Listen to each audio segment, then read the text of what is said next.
Just before 5 p.m. Eastern today, Jack Smith filed that 180-page brief that we were talking about yesterday with Judge Tanya Chutkin. This 180 pages is evidence and documentation about everything surrounding January 6th and what they are alleging Donald Trump did and what their proof is about his conduct that they say was taken by citizen Trump, not President Trump at the time, because even though he was president, he was acting as a private citizen in their eyes as far as what he was doing surrounding January 6th and trying to regain power through the election, etc., even though it was clear he had lost the election and he didn't want to lose, he didn't want to leave the White House.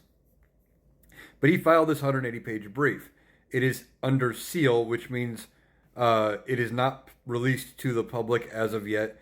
Now, Donald Trump's team will have a chance to respond. I do not know what their deadline is for filing a response to this. But Jack Smith, along with that 180-page brief, he filed a separate redacted version of that he said would be acceptable to be released to the public, but it's also under seal.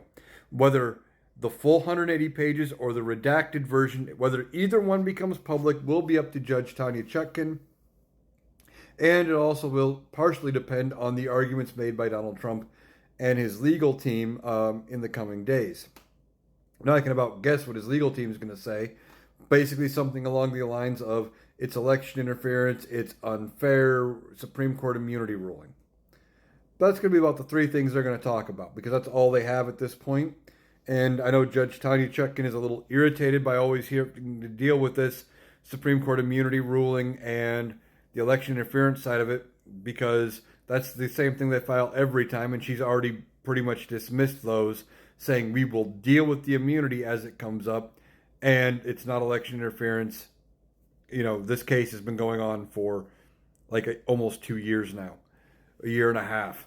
So we'll see what happens and how much of it gets unsealed, but he did make the filing deadline of 5 p.m. Eastern, so that big brief was filed. And now we'll just see which version, if any, we get released to the public. And if any of it comes public, it's not going to be good for Donald Trump.